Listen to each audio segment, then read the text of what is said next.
Estamos llegando al final de nuestra serie en la primera carta del apóstol Pedro y tengo una especie de nostalgia especial hoy. Esta carta ha sido de gran bendición para mi vida y mi oración al Señor es que también lo haya sido para ti. Pero al menos en lo que a mí respecta, sinceramente, ha sido una cosa excepcional. Y no lo digo por los predicadores, lo digo por la palabra de Dios que realmente es como que estuviese leyendo nuestro tiempo. Es algo extraordinario. Conoce el Señor a su pueblo, sabe nuestras necesidades y en su sabiduría y en su providencia dejó esta palabra para todos los tiempos. Y en este tiempo ha sido especialmente útil para la iglesia en este periodo post-pandemia. Y no solo post-pandemia, no solo por la crisis sanitaria, sino que también por este tiempo que algunos ya comienzan a llamar la era post-cristiana. Tal vez no es tan post-cristiana hoy, esto es especialmente cierto en la Europa cristiana de siglos antes. Los países de Europa mayoritariamente se consideraban países cristianos. Algunos católicos romanos, otros protestantes, otros ortodoxos, pero cristianos. Hoy día Europa es un mundo post-cristiano, donde la iglesia es una minoría, incluso bastante nominal. Son pocos los creyentes auténticamente fieles. En América Latina y en el hemisferio sur en general, no es tan evidente todavía, pero ya nuestro país también transita hacia una cultura postcristiana. Y nosotros tenemos que estar conscientes de eso. Estando ya al final de esta carta, y quiero ahí pedirle a Pauli que ya nos proyecte la primera vista, estando ya al final de nuestra carta, me llegó una referencia a un libro que se llama Iglesias 24/7, de dos autores, pastores protestantes, que se llaman Tim Chester y Steve Timmis. Compartí esta referencia también con mi hermano Abraham, que antes de la predicación del domingo pasado hizo una lectura veloz del libro, así, sumamente rápida, pero ha sido muy provechoso. Yo, hasta cierto punto, lamento haberlo recibido, la referencia me lo recomendó un pastor amigo, el pastor Enrique Lago, cuando ya estábamos casi terminando esta serie, porque es un libro que está dirigido a la iglesia contemporánea, pero basado en la primera carta del apóstol Pedro. Y su nombre es bastante significativo, Iglesias 24/7, para separar un poco este concepto de las iglesias que son del día domingo. La iglesia que se reúne en una asamblea semanal los domingos por la mañana y que luego va a las cosas habituales, regulares del mundo el resto de la semana. Iglesias 24/7. Y en las páginas introductorias del libro dice algo que, como digo, me habría gustado tener al principio porque confirma de alguna manera que estuvimos bien con el consistorio al elegir este libro para alentarnos en el contexto que nos ha tocado vivir como iglesia, como comunidades cristianas en este tiempo. Tim y Steve dicen lo siguiente: los estudiosos coinciden en que el sufrimiento que atravesaban los lectores de Pedro en ese momento no eran las penas de prisión ni el martirio, aunque ambas llegarían más tarde. Era la desconfianza y la censura por parte de sus vecinos.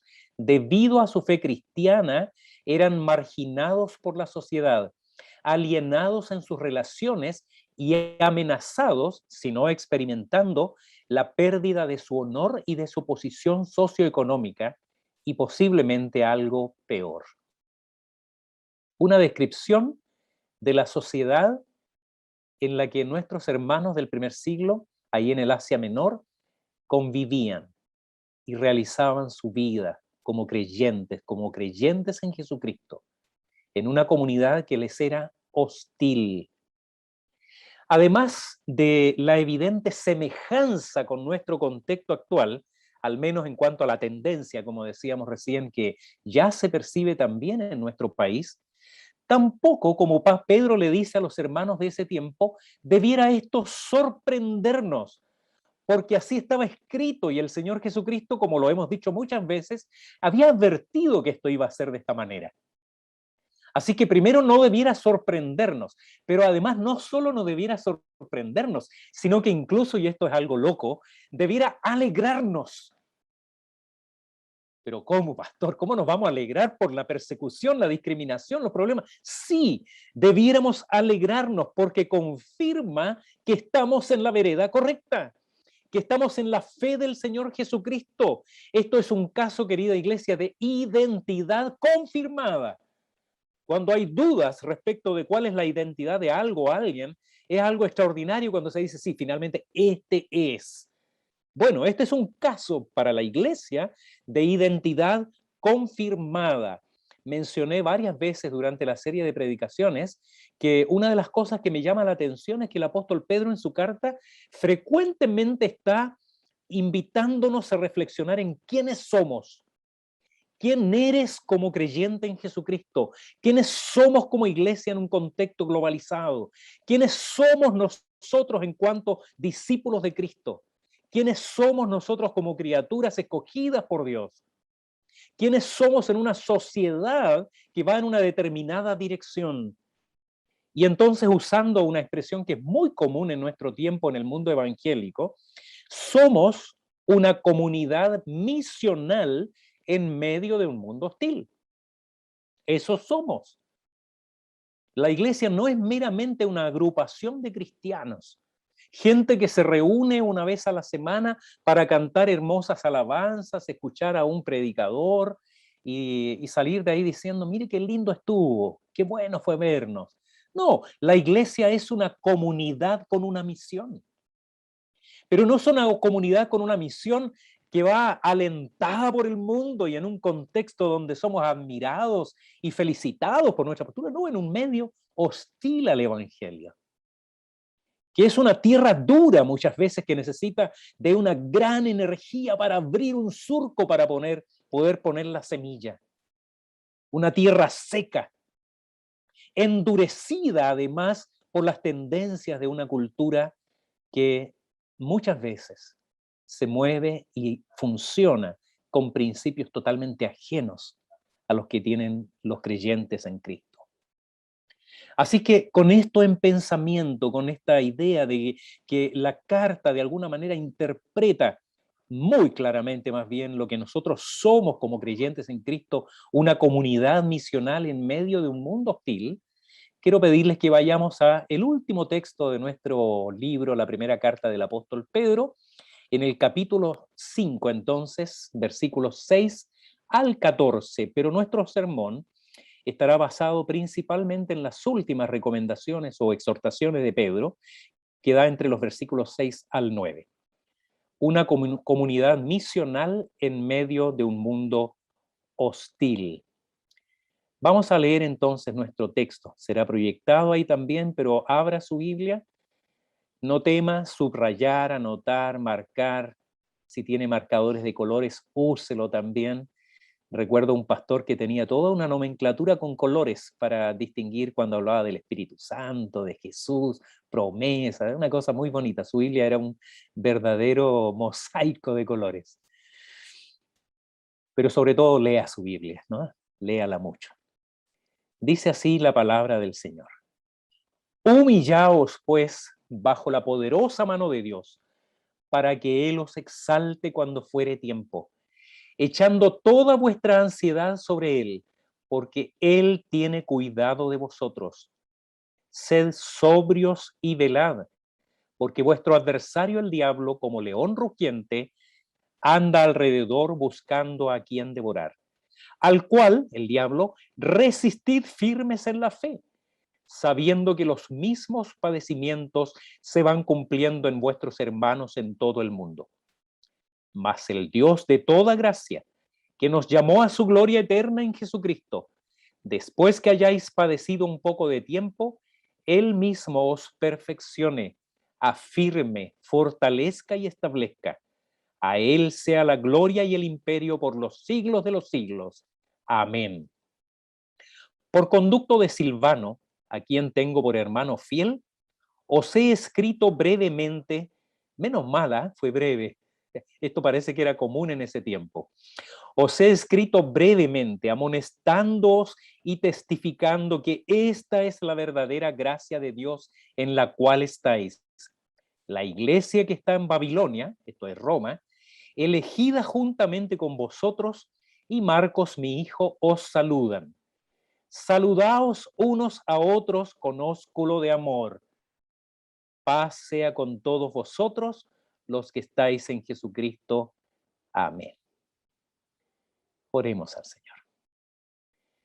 Eterno Dios, te damos muchas gracias, Señor, por tu palabra, porque ella es verdadera comida, es alimento para nuestro espíritu, porque ella corrige nuestros pasos, reorienta nuestras intenciones, propósitos, porque ella pone un propósito en nuestra vida. ¿Cuántos en el mundo, Señor, simplemente pasan el día a día sin saber siquiera quiénes son, para qué están ahí? Gracias, Señor, porque tu palabra muestra una identidad personal y colectiva de quienes somos nosotros como tu iglesia y quienes somos nosotros en Jesucristo, quien es nuestro Señor. Te alabamos por eso, Señor. Y como tus hijos, como discípulos de Cristo, te pedimos que sigas guiándonos con tu palabra. Que ella, Señor, hable hoy a nuestro corazón y por tu Espíritu siga trabajando en nuestra vida cada día, para la gloria de tu nombre. En Cristo nuestro Señor lo pedimos. Amén. El apóstol Pedro va a usar estas palabras a modo de conclusión de su carta. De hecho, hay algunas versiones de la Biblia, Reina Valera y otras, que lo presentan el capítulo 5 como la conclusión de la carta. Y como toda carta tiene algunos elementos que son también característicos de una carta, como son los saludos finales, ahí hay saludos de la iglesia que está en Roma, que la menciona como Babilonia, saludos de su hijo espiritual, que es Marcos, probablemente el mismo autor del Evangelio de Marcos. Se sabe que Marcos fue el escribiente de la carta, tomando justamente del apóstol Pedro toda la información que Pedro tuvo de primera mano. No se olviden que Pedro fue discípulo de Jesucristo, caminó con Cristo durante 3 años, escuchó sus sermones, sus mensajes, sus enseñanzas. Entonces Marcos, que es el que he mencionado acá, habría sido el que recoge esta enseñanza y la transforma en el Evangelio que conocemos como el Evangelio de Marcos. Pero el apóstol no está meramente haciendo una conclusión, como las palabras finales de una carta, como normalmente lo haríamos nosotros, sino que él está aprovechando estas últimas líneas para remachar, para reforzar lo que de alguna manera ha venido diciendo a través de la carta. Yo hice el ejercicio, no lo voy a compartir acá porque es un poco largo, pero de ver en cada una de estas sentencias del capítulo 5, cómo ya de alguna manera él las mencionó antes. Desde el capítulo 1, él está mencionando lo que hoy vamos a ver, pero ahora lo resume, lo refuerza.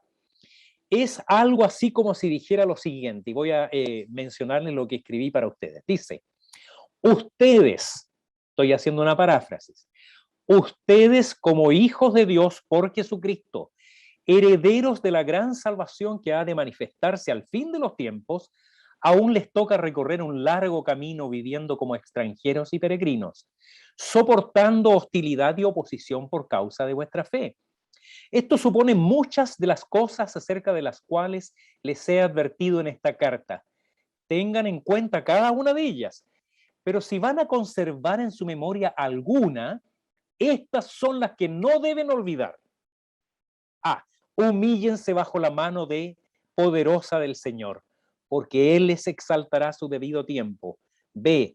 Echen toda su ansiedad sobre Él, porque Él no dejará de cuidar de ustedes.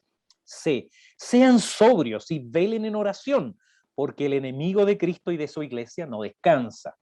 Y D, fortalezcanse en la palabra, porque la sana doctrina es un escudo de la iglesia universal contra las artimañas del diablo. 4 recomendaciones fantásticas, fundamentales, que tú, querido hermano o hermana, no debes descuidar, no debemos olvidar. Si algo debemos retener de todo lo que hemos estudiado en esta carta, estas 4 cosas son esenciales.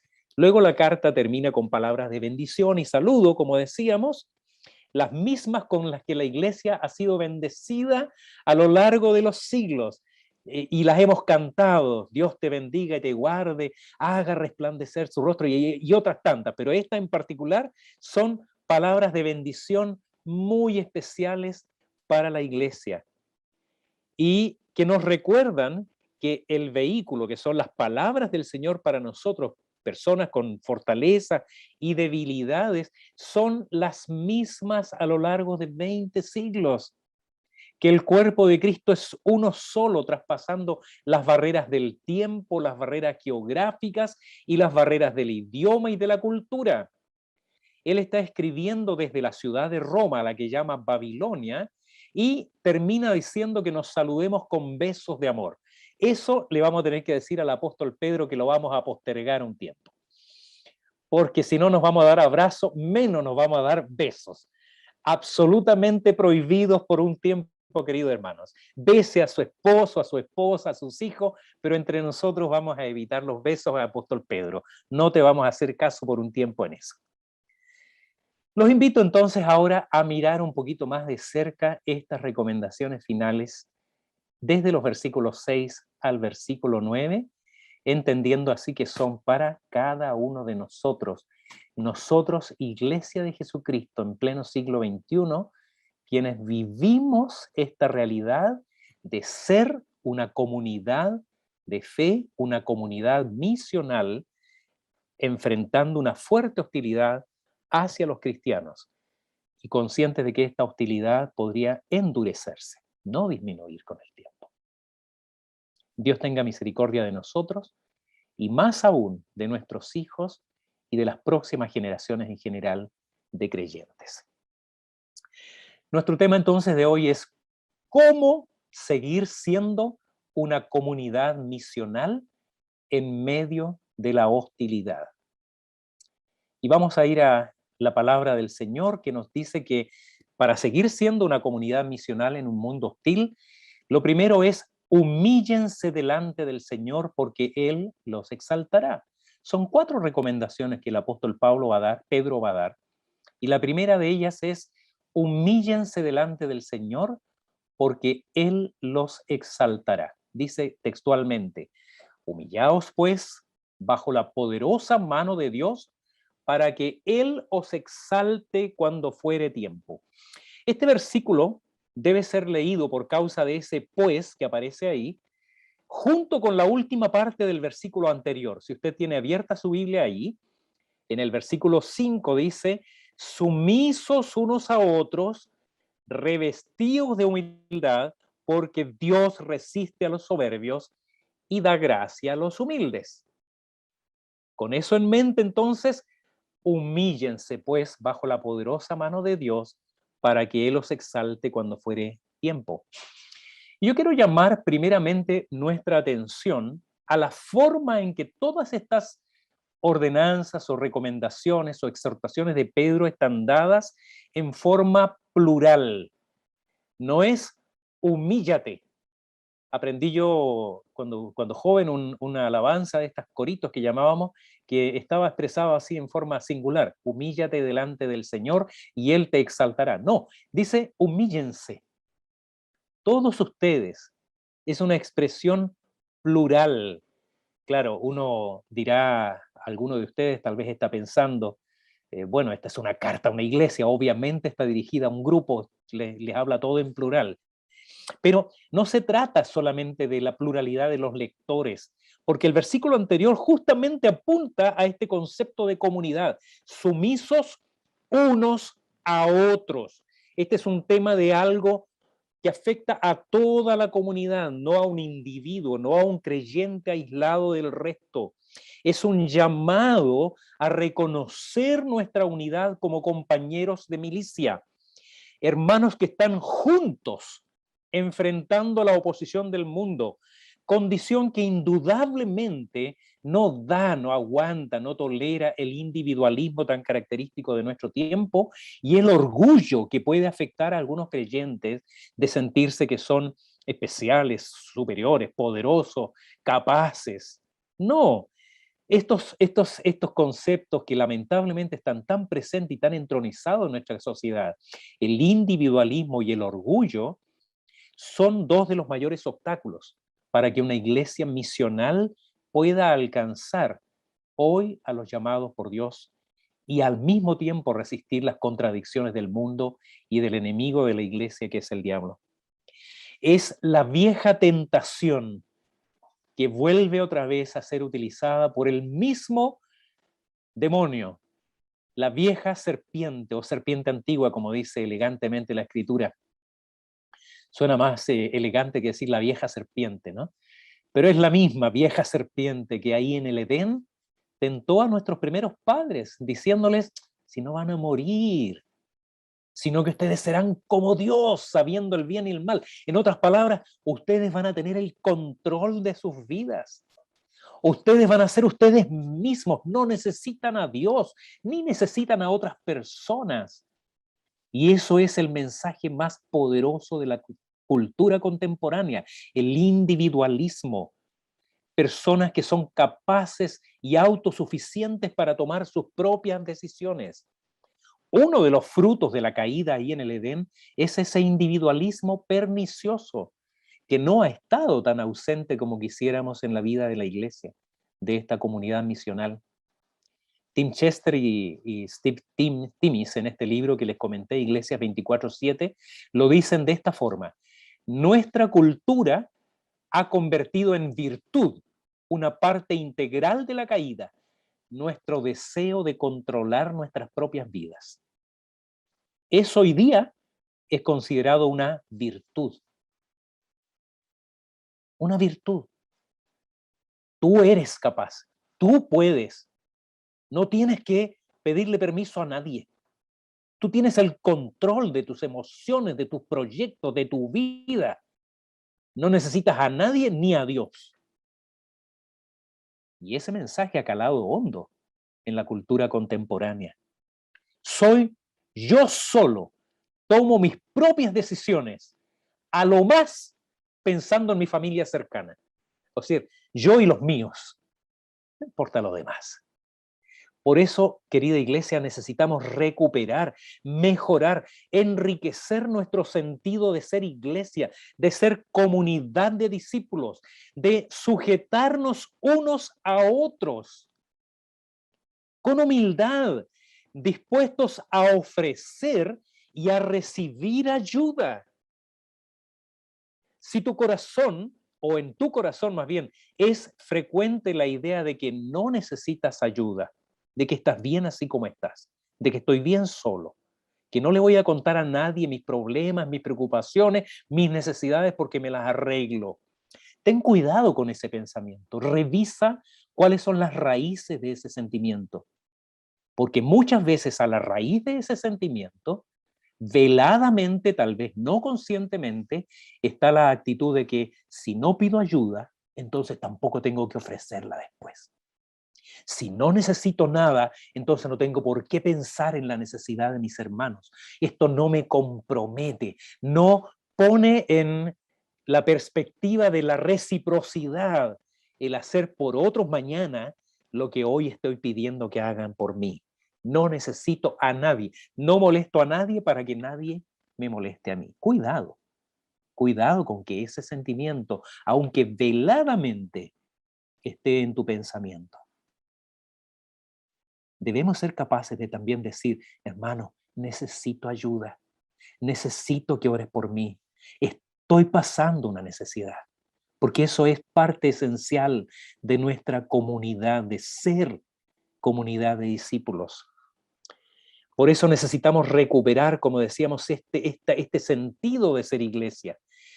El otro pecado que es hermano del individualismo es el orgullo, que es, como dice una película muy famosa que se llamaba El abogado del diablo, es mi pecado favorito, dice Satanás.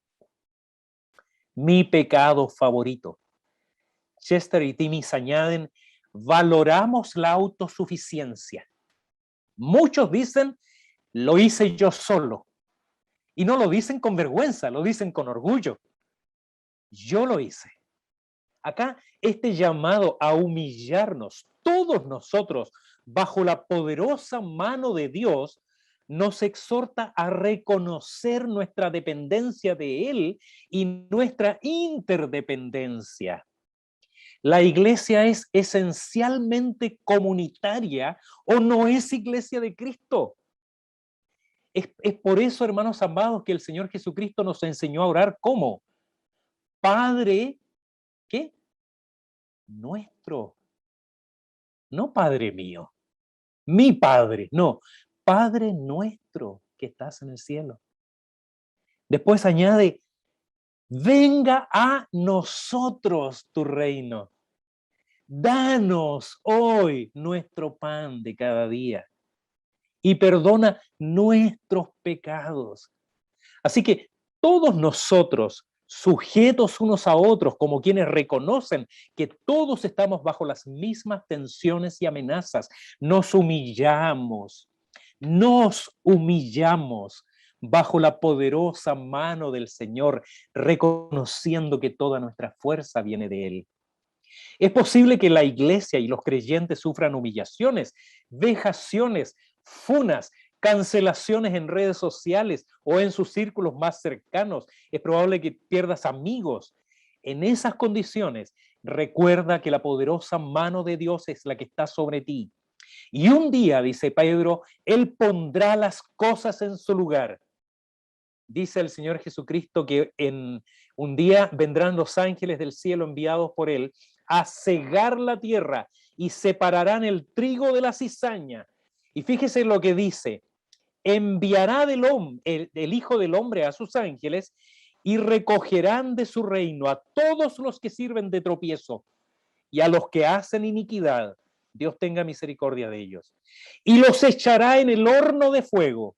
Allí será el lloro y el crujir de dientes. Pero fíjese lo que añade.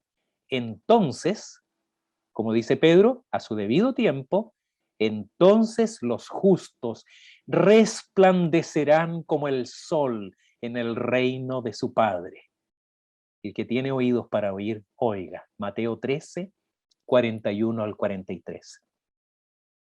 Así que, iglesia, deja el individualismo y el orgullo afuera.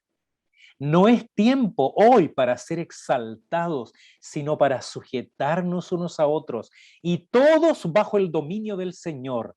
Dejemos que Él pelee nuestras batallas. Un día celebraremos la victoria final a su debido tiempo. Amén. Pero además de eso, ¿cómo seguir siendo comunidad misional en tiempos de hostilidad? En segundo lugar, dice la palabra, dejen toda ansiedad en el Señor, porque Él cuida de nosotros. Versículo 7. Echando toda vuestra ansiedad sobre Él, porque Él tiene cuidado de vosotros. El verbo echar es un verbo que implica soltar, ¿no? Soltar, sacar de nosotros y poner en otra parte.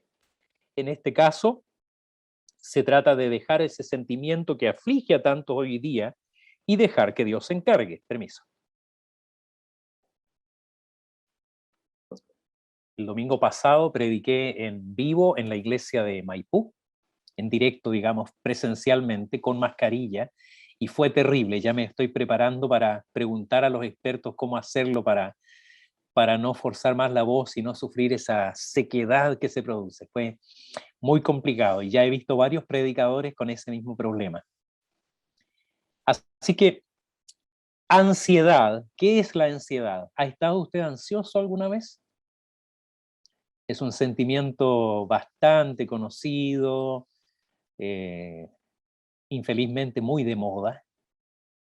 Se describe la ansiedad como un sentimiento normal de preocupación, temor o nerviosismo ante una situación que un sujeto percibe como una amenaza externa o interna. Buscando sobre ello, ahí en unas publicaciones de la Clínica Mayo, muy conocida, dice: sentir ansiedad de modo ocasional es una parte normal de la vida.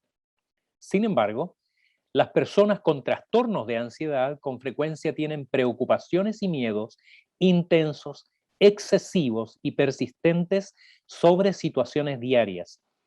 Con frecuencia en los trastornos de ansiedad se dan episodios repetidos de sentimientos repentinos de ansiedad intensa, miedo y terror que alcanzan un máximo en cuestión de minutos. Esto es lo que se conoce como los ataques de pánico o crisis de pánico. Ansiedad, un problema común de nuestro tiempo. Bueno, como decíamos al comienzo, Pedro no ha tratado en su carta de negar que los hermanos estén pasando problemas. No se trata de hacer como que no pasa nada. Los problemas son reales. Dios sabe cuáles son nuestros problemas y que son reales, no los estamos inventando. La iglesia tiene problemas. En algunos lugares, como orábamos en el tiempo de intercesión por nuestros hermanos en algunos países, sufren intensa persecución, nada comparado con lo que nosotros vemos hoy día, de repente algunas cosas desagradables en redes sociales o de algún periodista malintencionado. Sin embargo, tampoco debemos estar sorprendidos por ello, no estamos sorprendidos. El asunto no se trata de fingir que no pasa nada, sino qué hacemos con ese sentimiento que es a veces inevitable, que es humano, que es fácilmente reconocido por la mayoría de nosotros, esa especie de estar con la guata apretada, pensando en cómo esto me afecta, o cómo está afectando a la humanidad, o afecta a los creyentes a causa de su fe en Cristo. ¿Qué recomienda el apóstol Pedro? Un ansiolítico. Ajá. Tómense un ansiolítico. O tal vez si tú no quieres un fármaco, eres de la línea más natural, prueba con melisa o toronjil, lavanda o incluso manzanilla. Aprendí por ahí que la manzanilla es un ansiolítico natural también. O si te parece, podrías probar con terapia cognitiva conductual, que es la estrategia maravillosa. No digo nada contra eso, no estoy refutando nada, solo digo que son alternativas con las cuales tú podrías controlar la ansiedad.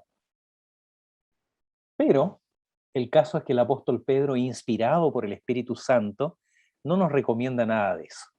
Dice: echen esa ansiedad sobre el Señor, porque Él cuida de vosotros. Pero ¿cómo se hace eso? Pastor, ¿cómo me saco la ansiedad y la echo en las manos del Señor? No es como sacarse una mochila cuando uno viene de afuera, ¿ah? Y qué cosa más rica, sacarse la mochila y tirarla al suelo o sobre una cama, una silla. ¿Cómo hago eso de sacarme la ansiedad? Bueno, querida iglesia, esto de echar nuestra ansiedad sobre Dios comienza no solo por creer en Dios, sino creerle a Dios. Solo nuestro Dios es uno que promete cuidar de nuestras necesidades y hacerse cargo de nuestros asuntos que nos afligen. Esto es un pensamiento constante en la Escritura. El Salmo 37, versículos 5 y 6, uno de mis favoritos. Encomienda a Jehová tu camino y confía en Él, y Él hará. Exhibirá tu justicia como la luz y tu derecho como el mediodía. Salmo 55, 22, este también es muy conocido. Echa sobre Jehová tu carga y Él te sustentará.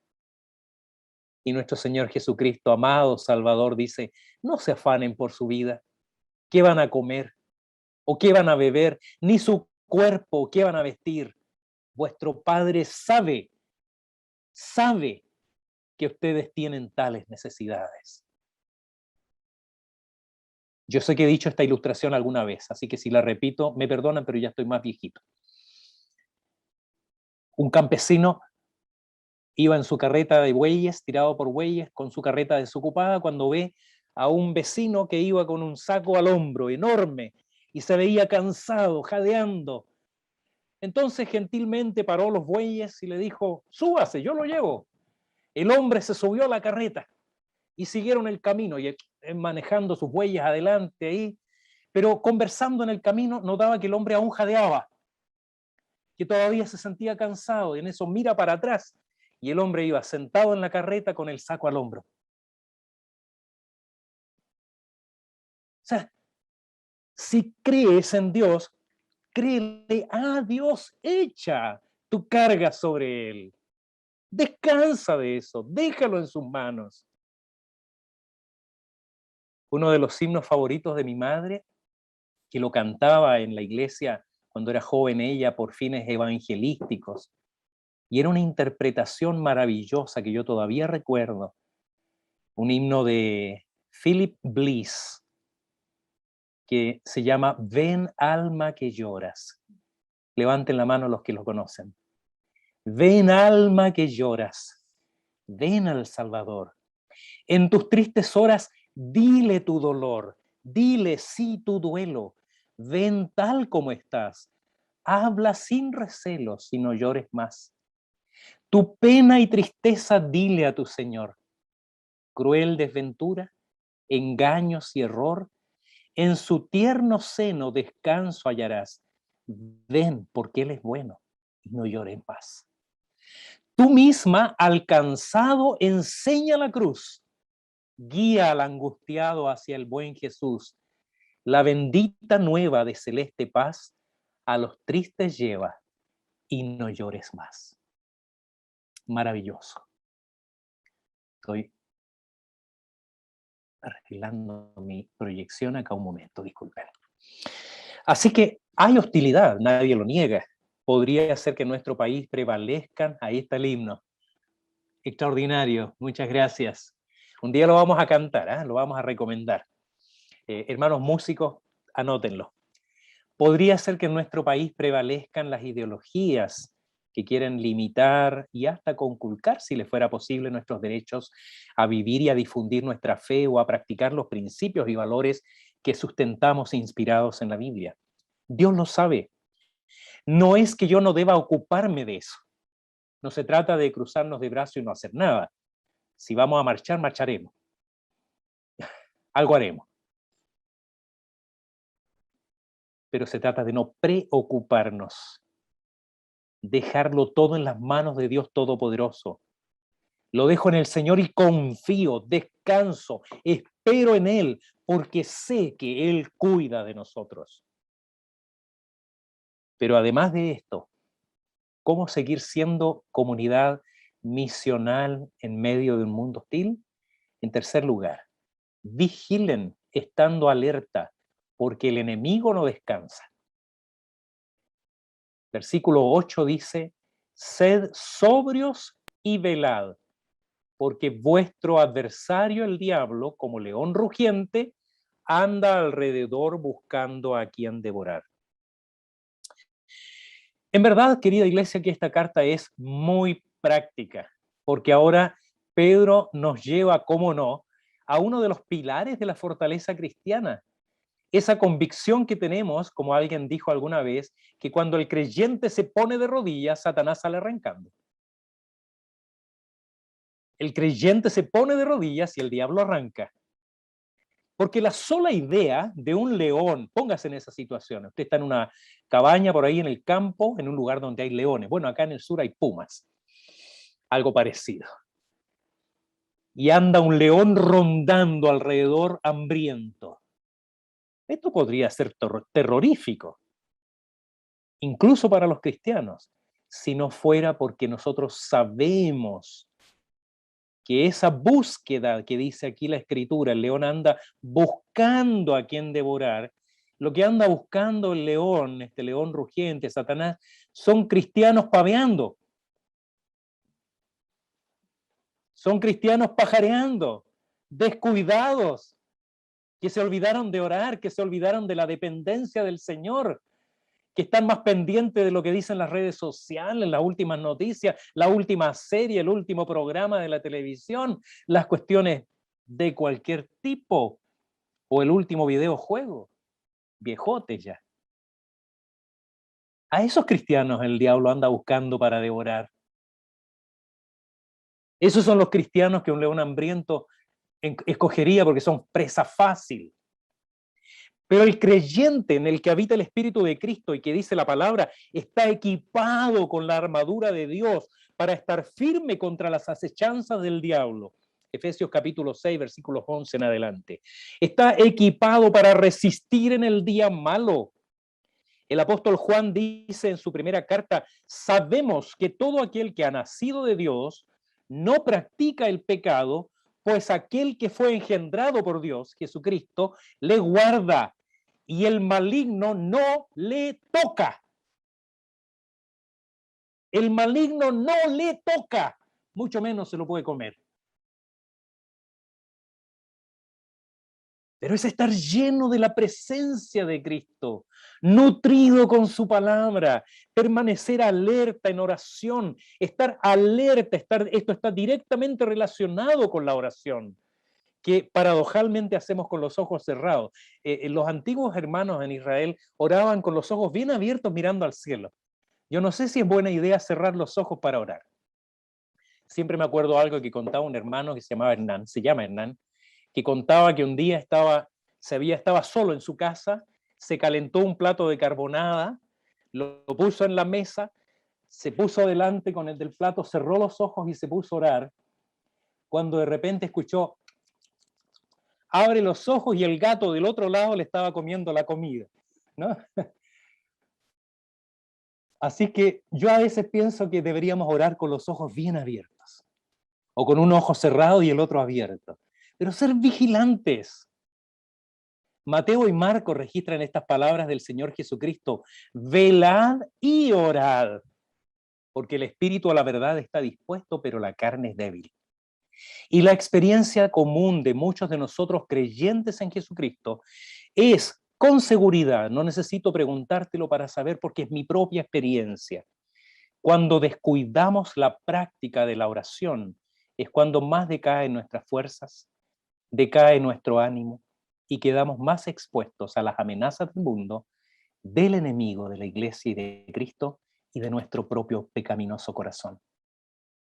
Velad y orad vuelve a estar ligado también en la enseñanza del apóstol Pablo respecto de las luchas del creyente y de la iglesia.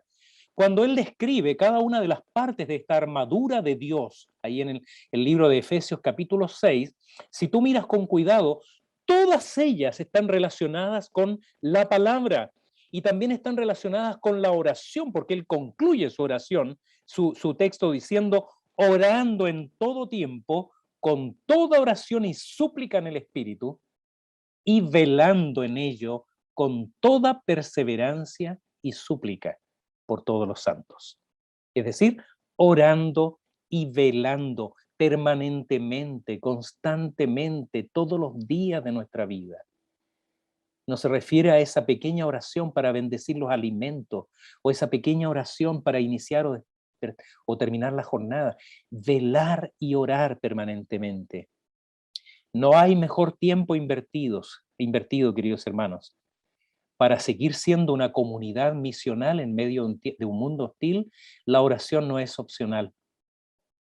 Es una forma práctica y muy eficaz de desbaratar todo esfuerzo de los que se oponen.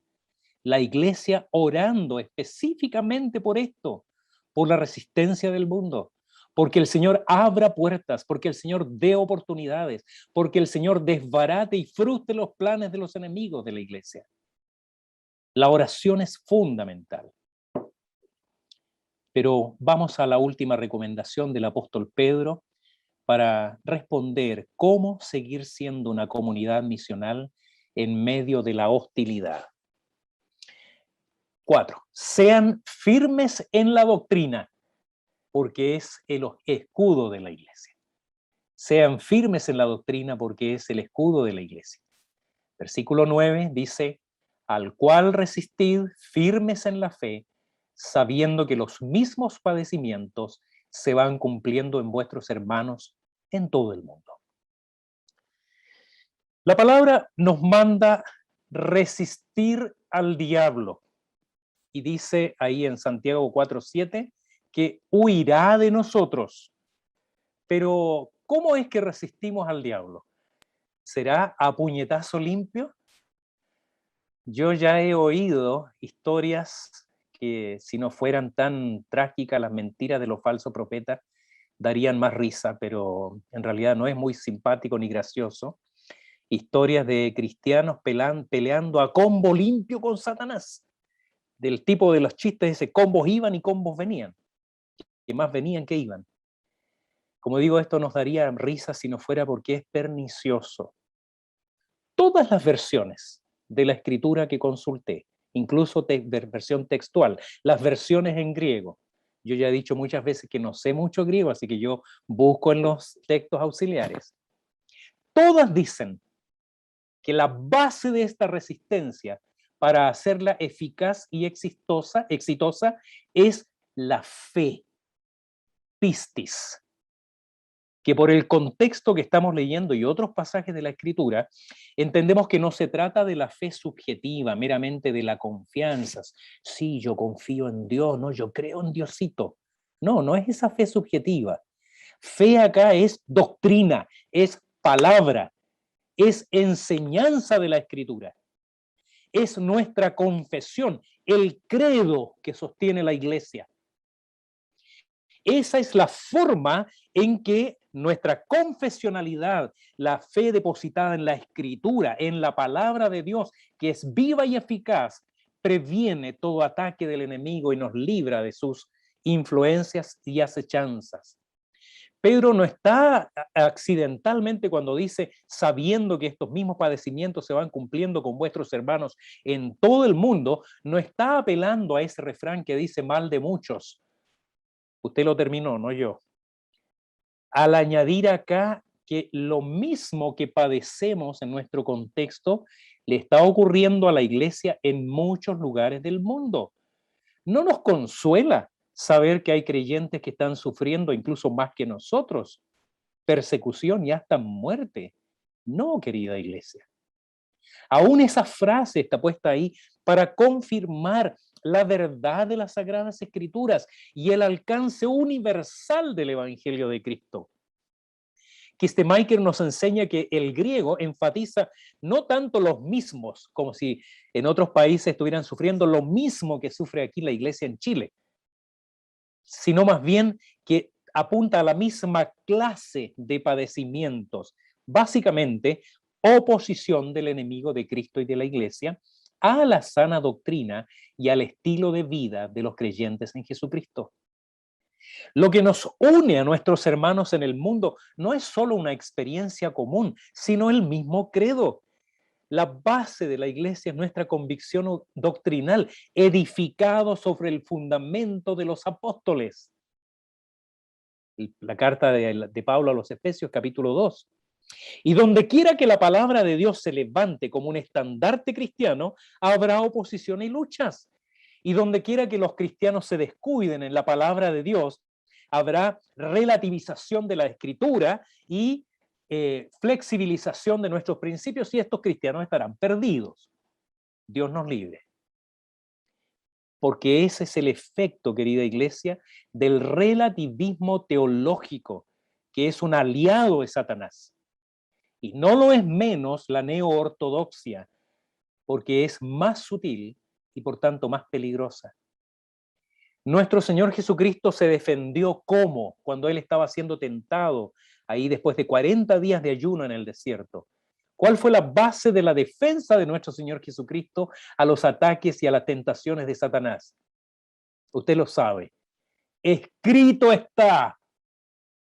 Palabra de Dios.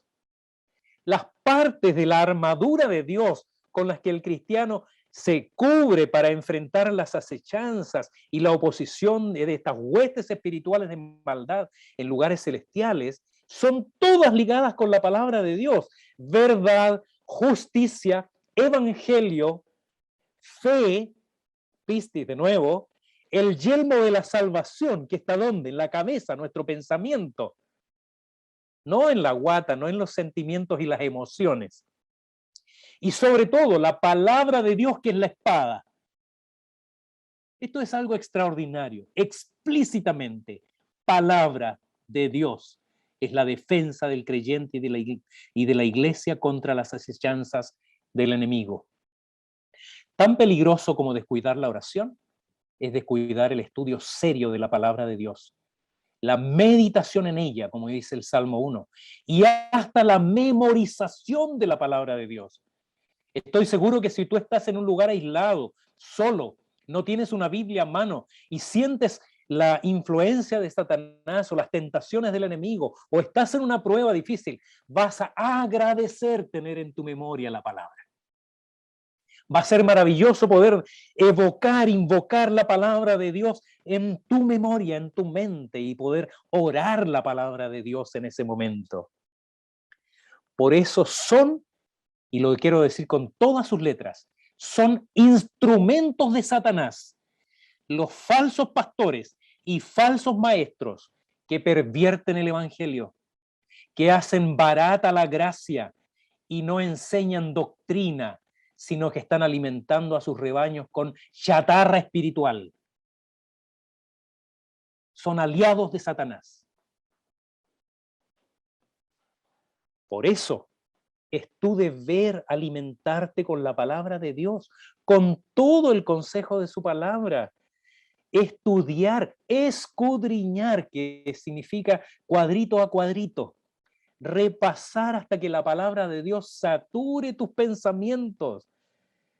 No leas la Biblia a los ojos de la cultura, como dijo un pastor hace algún tiempo que escuché, bastante aliado de Satanás. Lee la cultura a los ojos de la Biblia. Lee tu tiempo a los ojos de la Escritura. Eso es profetizar.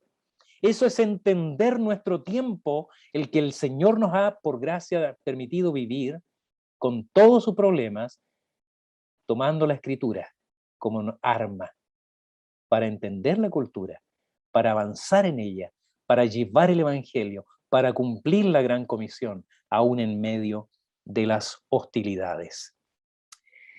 Yo quisiera ver a muchos de nuestros hermanos asistiendo a nuestro culto del día viernes, donde estamos estudiando la palabra.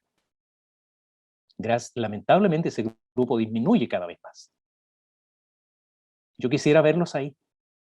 Yo quisiera ver a mis hermanos tomando las referencias que está haciendo nuestro seminario para hacer cursos de capacitación, de nivelación, cursos de extensión, de doctrina, de Biblia.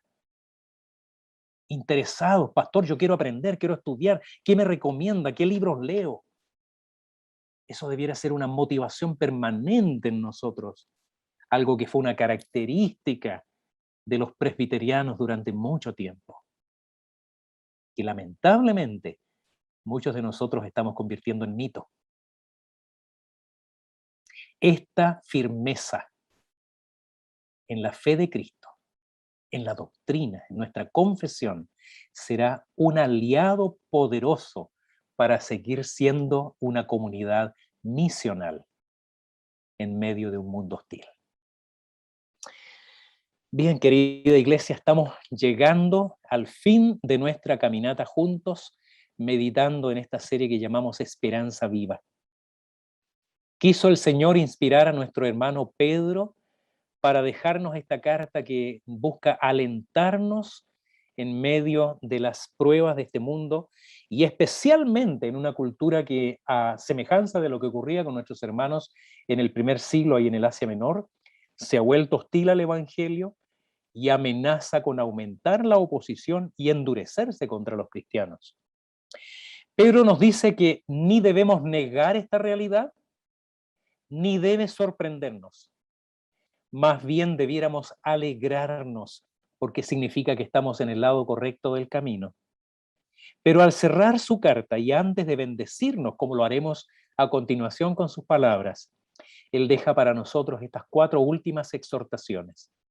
Sean humildes entre ustedes y con relación al Señor. Un día la humillación se transformará en exaltación y resplandeceremos como el sol en el reino de nuestro Padre. Dejen sus miedos y preocupaciones completamente en sus manos. Él cuida de ti. Él cuida de su iglesia. Y dice la palabra que las puertas del Hades no prevalecerán contra ella. Oren y sean vigilantes. Eso es no dejar lugar al diablo. Orar y ser vigilante.